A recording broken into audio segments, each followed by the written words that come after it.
This is the first time we are attempting something like this. The attempt is to connect to what could be or what we could connect to as Shiva's consciousness. We have put a plan, but we will keep changing it here and there to accommodate the changes that are occurring in real time.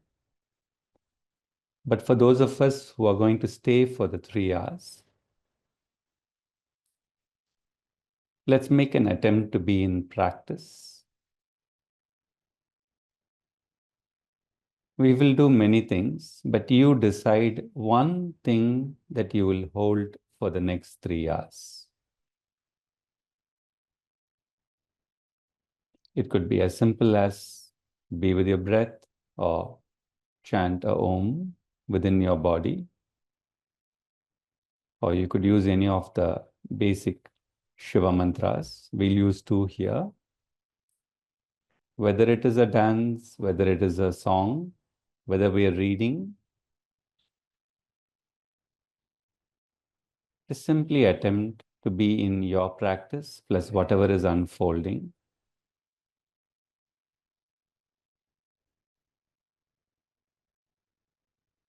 Something interesting seems to be unfolding because when we decided as a team to go ahead with this, immediately by intuition, there was a practice that started happening within me. I started chanting the Shiva mantra below my feet. And later on, when we started doing the compilation, the first quote that came was a poem, Shiva, the Inconscient Creator. So while there are many aspects of the Shiva consciousness, each of you can connect in your own ways. As a larger theme, we will connect to this theme of Shiva, the Inconscient Creator.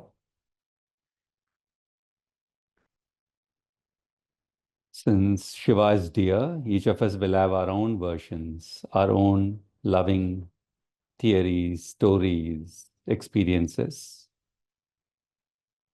Do permit certain newer nuances to emerge today between us.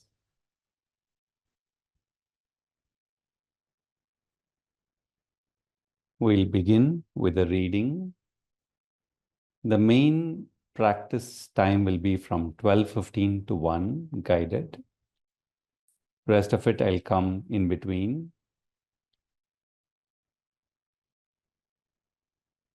When we do the chanting, you can also do the chanting, but kindly keep your audio muted. We'll begin today's session with 3 Om chantings, but keep your awareness below your feet and above your head. Above your head lies the consciousness above the mind. Below your feet lies the subconscious and inconscient. While a detailed exploration we'll make later in the night, just keep your awareness below your feet and above your head. And we'll chant Om 3 times. You can join.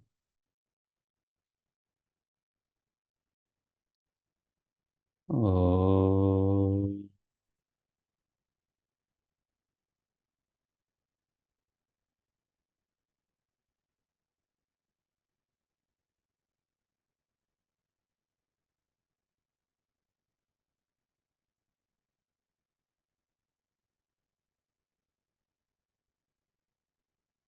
Om.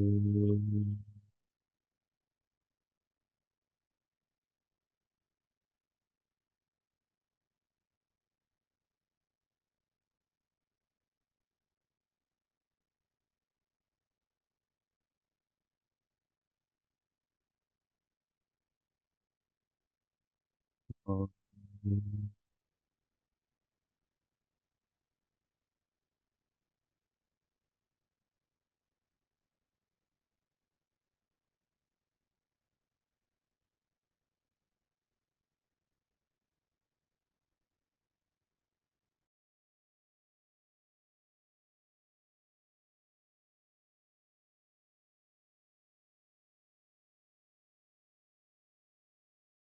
We begin by a reading of a poem by Sri Aurobindo on Shiva. Shiva, the inconscient creator. A face on the cold, dire mountain peaks, grand and still, its lines white and austere, match with the unmeasured snowy steaks, cutting heaven implacable and sheer. Above it, a mountain of matted hair, aeon coiled on that deathless and lone head, in its solitude, huge of lifeless air, round, above, illimitably spread.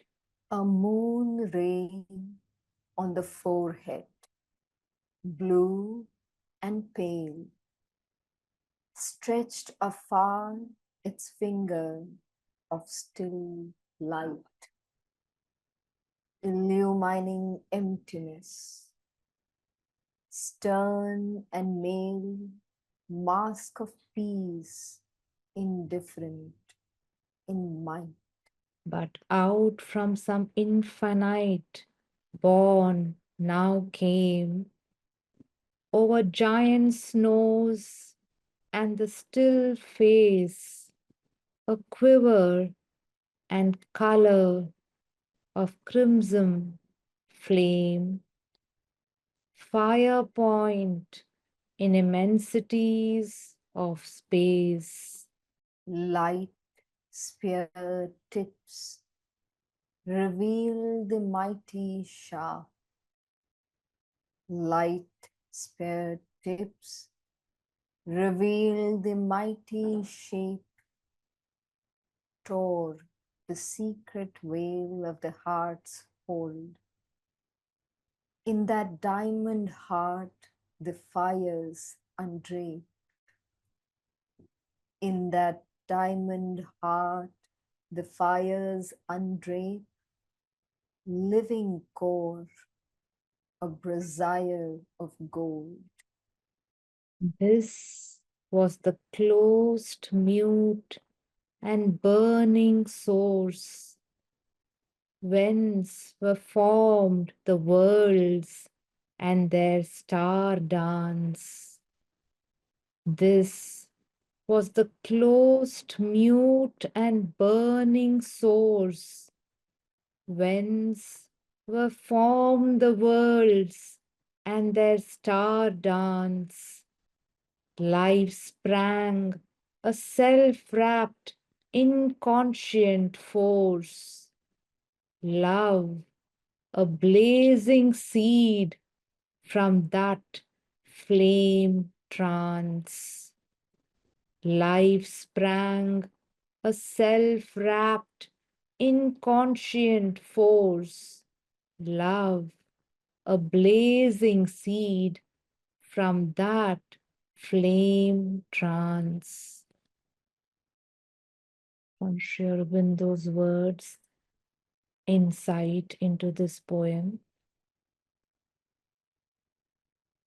The inconscient as the source and author of all material creation is one of the main discoveries of modern psychology.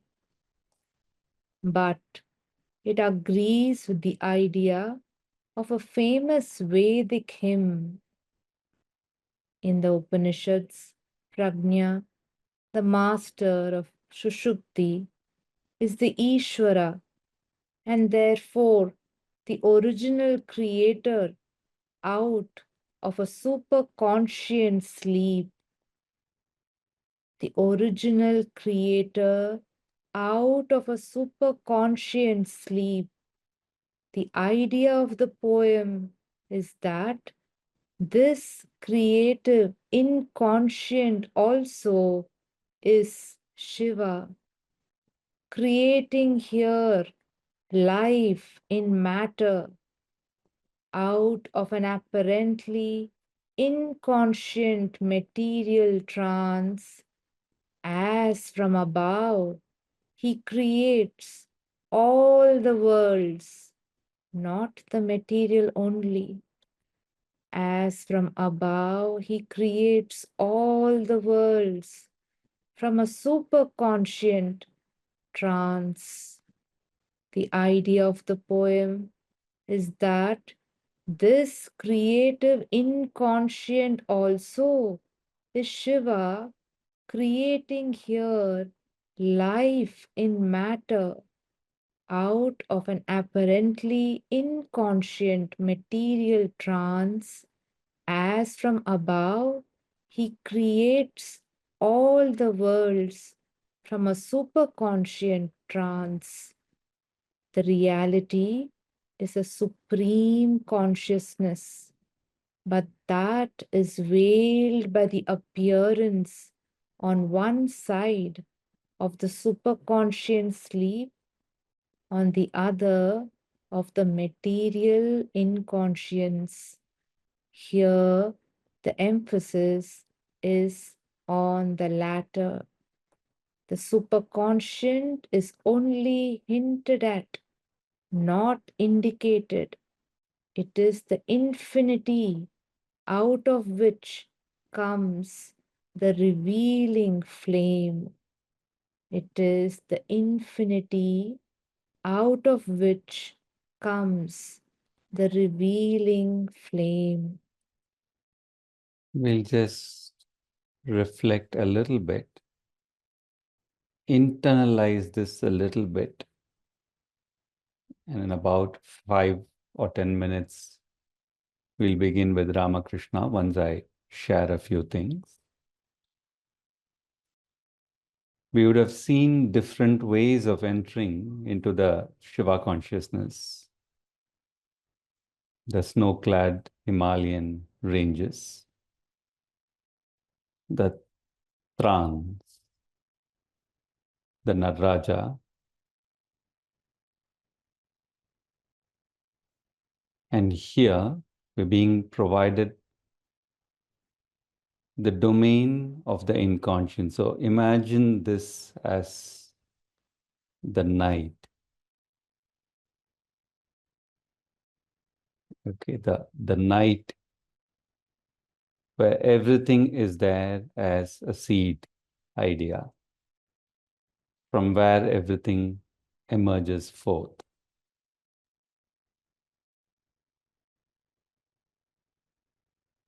I'll perhaps read another short paragraph to set the context a bit more clearer, to get the relationship between Shiva, Brahma, and Vishnu in a particular way.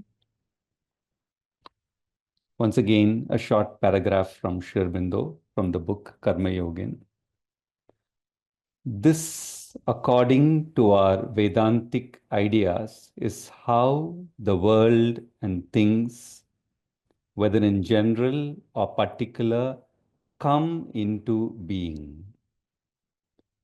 They exist first in seed form in the silent and unexpressed idea, in a world of deep sleep, where there is as yet no action of thought or deed, only the inert, inoperative idea. Shiva, the white and pure, the ascetic, the still, contemplative yogin, holds them in himself as prajna, the wise one, God ideal. So this is what we have seen so far. But Shiva is tamasic, and Rajas is necessary to induce motion before things can exist. The thing has next to sprout out of the seed and take a volatile an unfixed shape in the psychic world where it waits for a material birth. Here, Brahma, the flaming, shapeless, and many shaped, holds them in his brilliant vibrating medium of active imagination and thought. And by his daughter, Vach, the goddess speech, eldest born of the world, puts them into shape and body as Hiranyagarbha, God imaginative, and therefore God creative.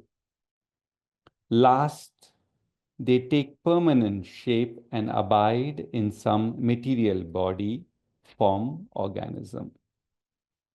Vishnu there holds them in his fixed and visible cosmos as Virat, God practical, until the divine imagination varies of them and Shiva as destroyer draws them back again, their outward form disintegrated and their supporting imaginations dead into the seed state from which they emerged.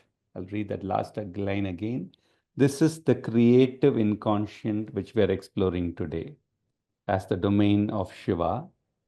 Last, they take permanent shape and abide in some material body, form, organism. Vishnu there holds them in his fixed and visible cosmos as Virat, God practical, until the divine imagination, we saw it as Brahma, until the divine imagination varies of them, and Shiva as destroyer draws them back again, their outward form disintegrated and their supporting imaginations dead into the seed state from which they emerged.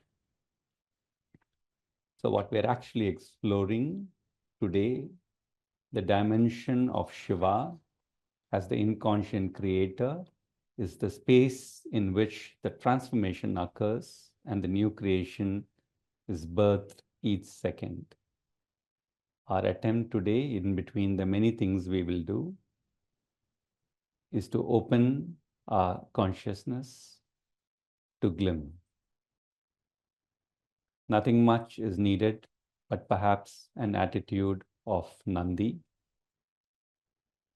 There are many aspects of Nandi. One of the aspects is waiting near the Lord in silence to receive his learning, his teaching within us.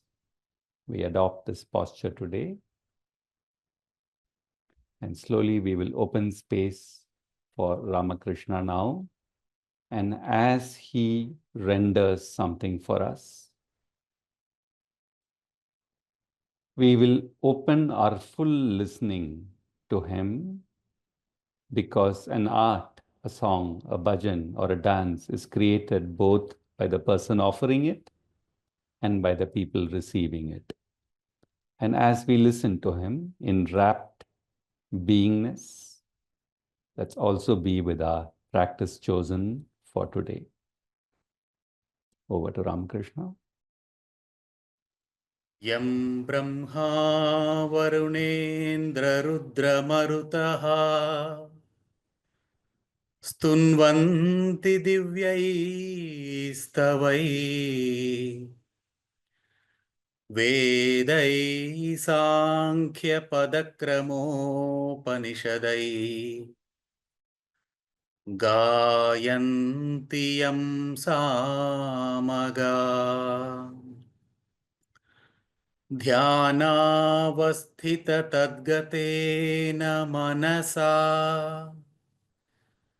पश्यन्ति यं योगिनो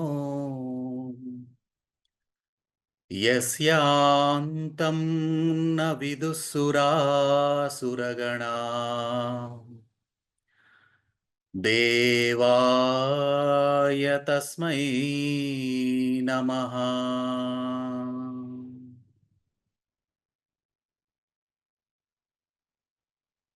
ब्रह्ममुरारिसुरार्चितलिङ्गं निर्मलभासितशोभितलिङ्गम् जन्मजदुःखविनाशकलिङ्गम् तत्प्रणमामि सदा शिवलिङ्गम्।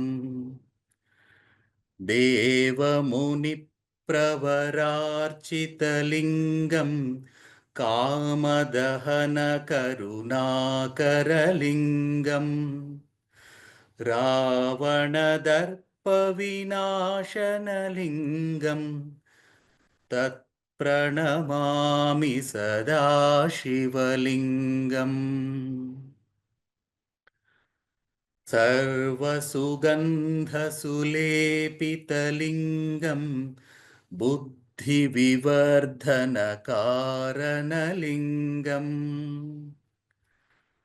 सिद्धसुरासुरवन्दितलिङ्गम् तत्प्रणमामि सदा शिवलिङ्गम्। कनकमहामणिभूषितलिङ्गम् फणिपतिवेष्टितशोभितलिङ्गम् दक्षसूयज्ञविनाशनलिङ्गम् तत्प्रणमामि सदा शिवलिङ्गम्। कुङ्कुमचन्दनलेपितलिङ्गम् पङ्कजहारसुशोभितलिङ्गम् सञ्चितपापविनाशनलिङ्गम् तत्प्रणमामि सदा शिवलिङ्गम्। देवगणार्चितसेवितलिङ्गम् भावैर्भक्तिभिरेव च लिङ्गम् दिनकरकोटिप्रभाकरलिङ्गम् तत्प्रणमामि सदा शिवलिङ्गम्। अष्टदलोपरिवेष्टितलिङ्गम् सर्वसमुद्भवकारणलिङ्गम्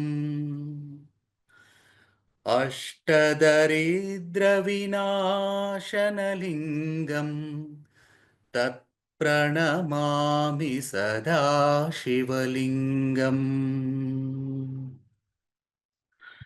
सुरगुरुसुरवरपूजितलिङ्गम् सुरवनपुष्पसदार्चितलिङ्गम् परमपदं परमात्मकलिङ्गम् तत्प्रणमामि सदा शिवलिङ्गम्। परमपदं परमात्मकलिङ्गम् तत्प्रणमामि सदा शिवलिङ्गम्। लिङ्गाष्टकमिदं पुण्यं यः पठेत् शिवसन्निधौ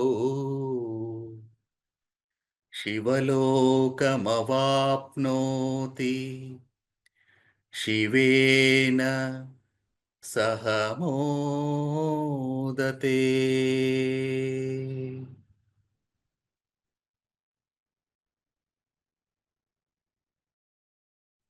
We become aware of our body, relaxed and spine erect as much as possible. Let your entire body sense above your head. And where the sensing ends, you will feel some silence tonight. above your head. Some calmness, some light, and wherever you sense, that can keep sensing further above. And let your body also sense below your feet the dark, silent, inconscient, where everything is taken aback and destroyed, and everything emerges back. The void, the silence, but that too is light below.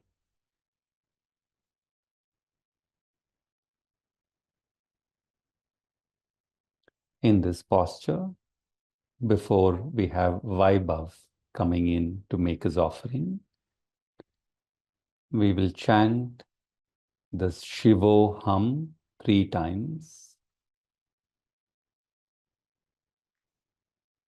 Shivoham simply means I am Shiva, reflecting our true nature as the one pure supreme consciousness.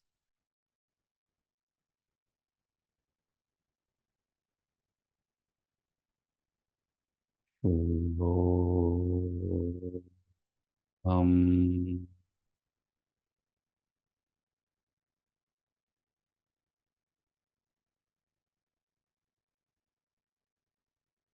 Om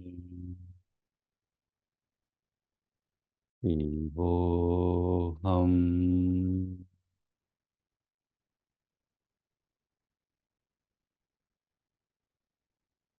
You chant in your own way, but let your sound vibrations aim and reach below your feet as deep as possible, being fully aware of the space above.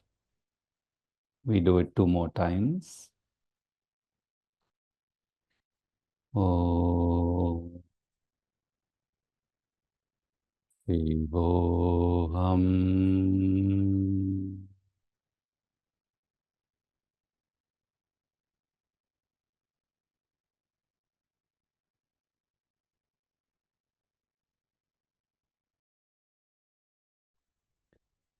Om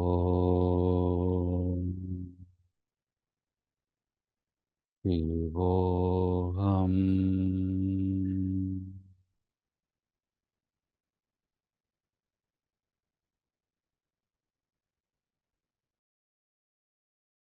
Over to Vaibhav to receive his offering. And once again, let's all be in practice, the chosen practice or the Shivoham below your feet.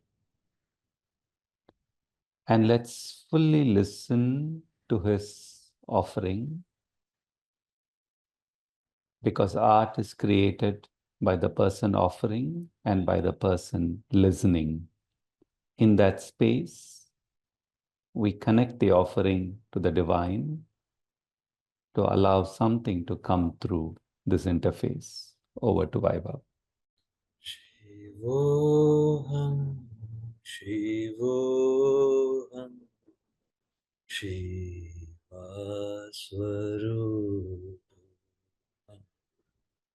Shivoham, Shivoham, Shiva Swarupam. Nityoham, Shuddhoham,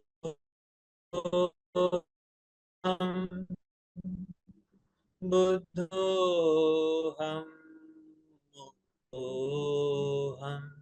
Soham, Buddhoham, Muktoham, Shivoham, Shivoham, Shiva Swarupam. Advait Anand Rupam Arupam. Advait Anand रूपम् अरूपम् ब्रह्मोऽहम् ब्रह्मोऽहम् ब्रह्मस्वरूपम्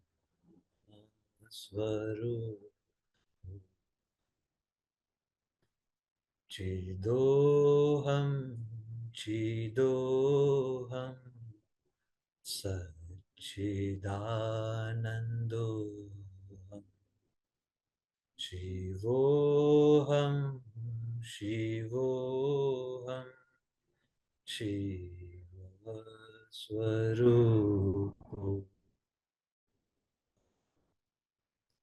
शिवोऽहं शिवोऽहं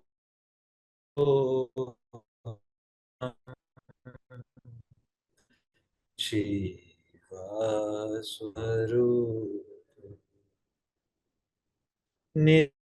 नित्योऽहं सोऽहं मुक्तोऽहं शिवोऽहं शिवोऽहं शिवस्वरूपो शिवोऽहं शिवोऽहं शिवस्वरूपो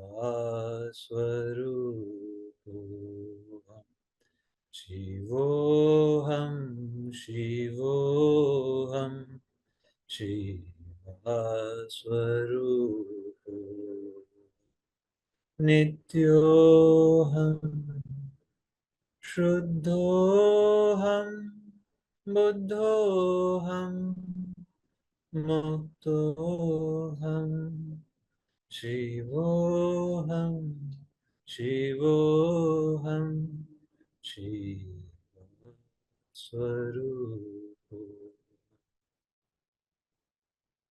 शिवस्वरूपो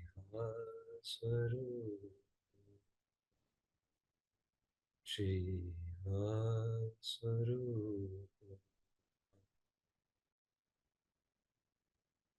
We take a moment to connect to silence.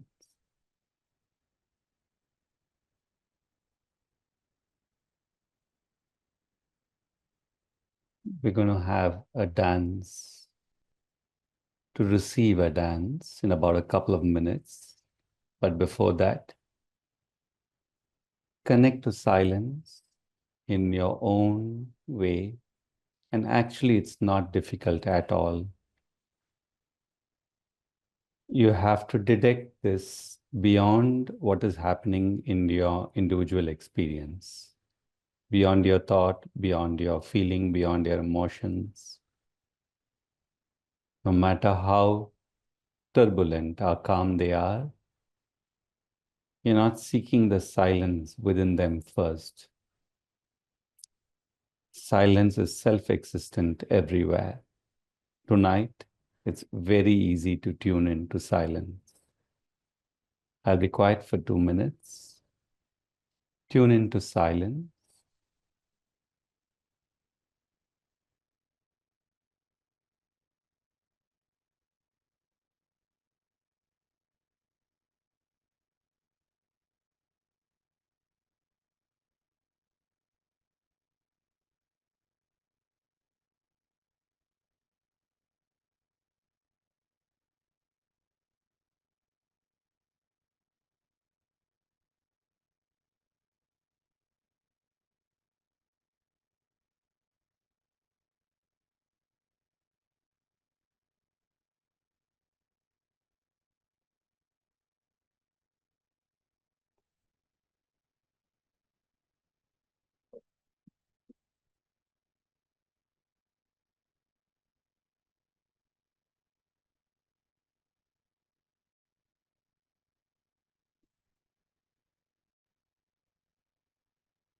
Try and hold in the next 20 minutes time, where we're going to soak ourselves into dance, to be with this silence,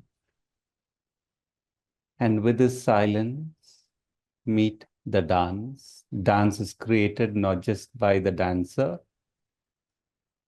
but by our listening, by our ears, by our eyes, by our senses. but give space for the silence to be present. Be with your practice. Our intention in Divine Body is to learn to be in practice no matter what we are doing. So be with your practice. And let's slowly open our eyes. And for the next 15-20 minutes, give ourselves fully open to receive the dance. Over to Kavita. Hari Om. Om Namah Shivaya. As we all are celebrating this auspicious day, I really offer my prayers at the feet of Lord Shiva, who is the Lord of dance. And as I was listening to all the devotees of Sri Ma, and today on the occasion of Maha Shivaratri, definitely it has taken me to a different realm of my journey of my life.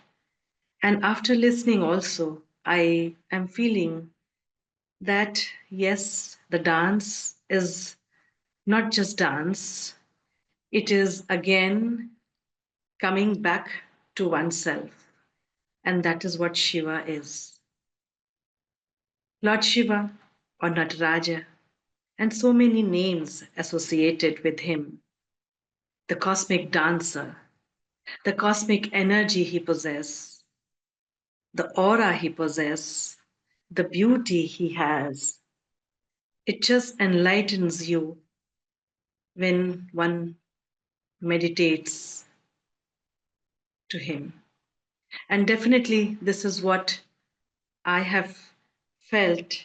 In fact, still I'm in the process of understanding that how Lord Shiva, the cosmic dancer, has all the attributes of his power. So I would be presenting this Shiva Panchakshara, the 5 letters, as we all know, Nama Shivaya, which represents the Panchatattva, that is the earth, where Lord Shiva is in calm pose, static, where he has also the water element, the Ganga, flowing from his mated locks. And how in the third eye, the fire, and how in this whole space he is present as Digambaraya, and how the air is filled with the sound of his Damaru. So I personally feel that Lord Shiva, where one gets into the trance when one is associated with his presence everywhere. And today, on this occasion, to present this beautiful composition where I can see that how beautifully these are the attributes of Lord Shiva being understood by each and every one. So I request the music to be on, and I can start with the offering to Lord Shiva. Om Namah Shivaya, Shiva Panchakshara. On this occasion, the music has been done by Suresh Sethi, rhythm by Shri Ramachandra Behera. And let us pray to Lord Shiva for this auspicious beginning of our life, of our journey, of our energy. So Om Namah Shiva.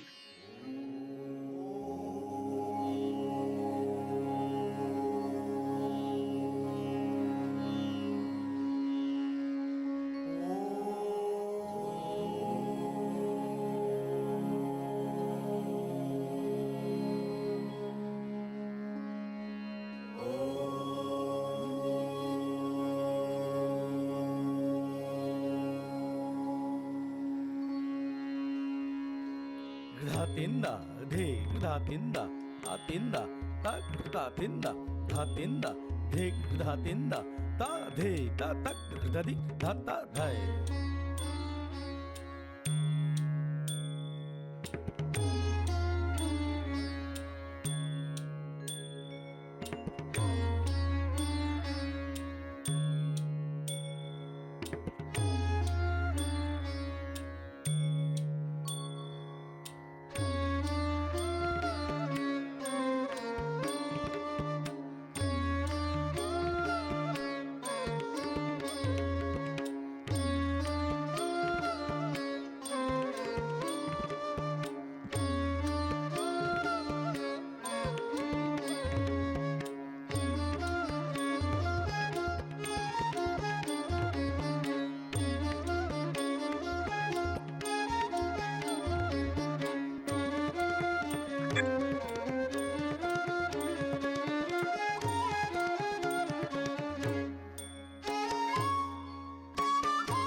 नागेन्द्रहाराय त्रिलोचनाय भस्माङ्गरागाय महेश्वराय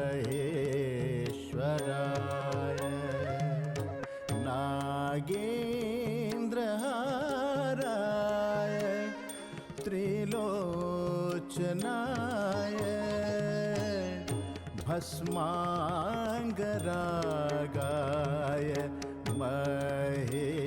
महेश्वराय नित्याय शुद्धाय दिगम्बराय नित्याय शुद्धाय दिगम्बराय तस्मै नकाराय नमः शिवाय नमः शिवाय नमः शिवाय धे गड़तक धा तिंदा गड़तक धे धा तिंदा धे गड़तक धा तिंदा ता धे ता तक रदि धा ता धे.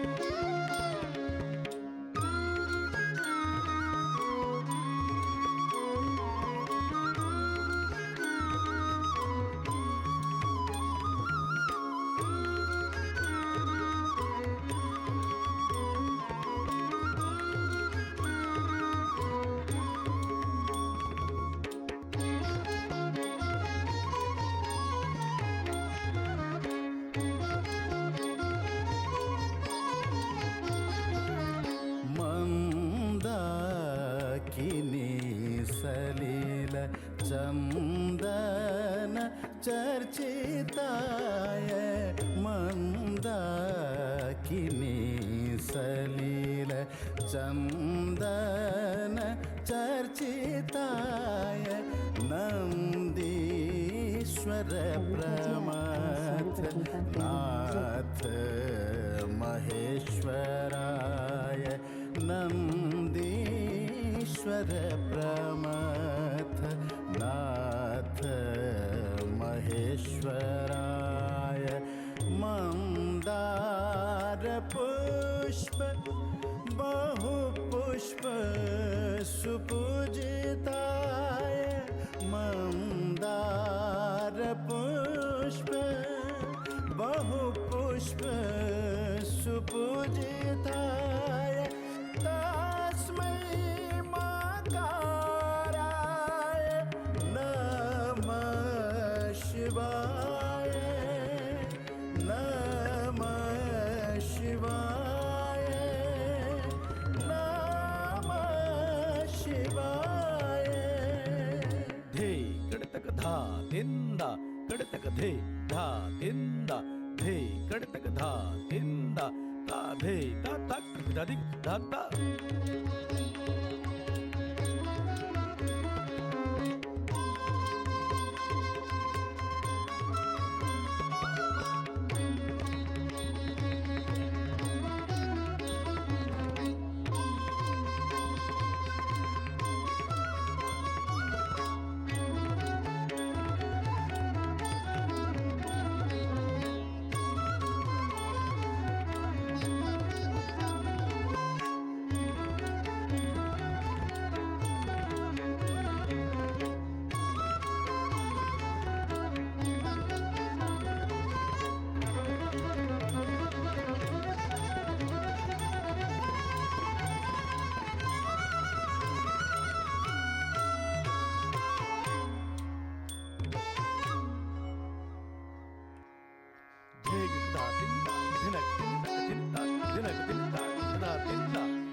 Shivaya Gauri Vadanabja Vrinda Shivaya Gauri Vadanabja Vrinda Suryaya Dakshadhara Nashakaya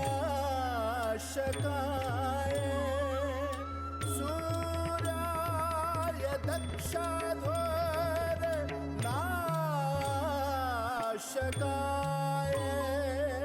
Srinilakantaya Vrishadhvajaya Tasmai Shikaraya Namah Shivaya Namah Shivaya Namah Shivaya. Hey kaditaka dha tunna kaditaka the da tunna hey kaditaka dha tunna ta the da tak dadik dha ta.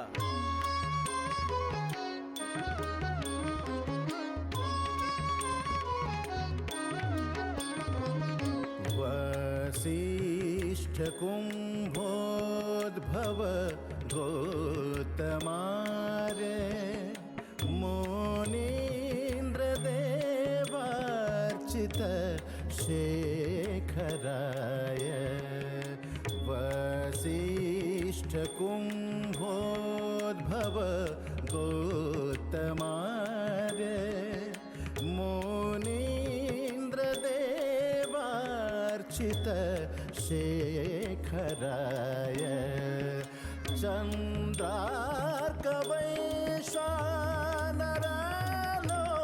चन्द्रार्कवैश्वानरालोचनाय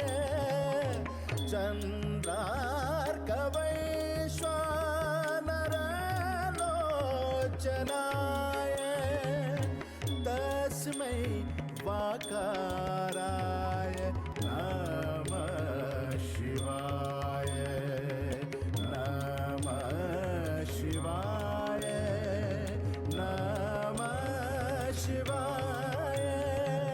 Hey dini da da tunna ta dini da da tun hey dini da da tun ta the ta the ta the tha gadi gana. यक्ष स्वरूपाय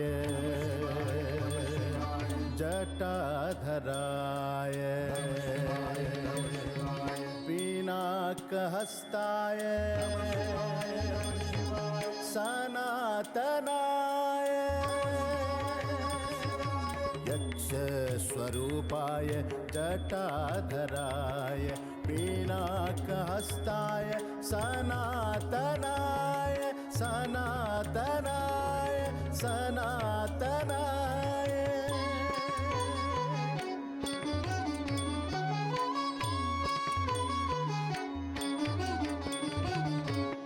दिव्याय देवाय दिगंबराय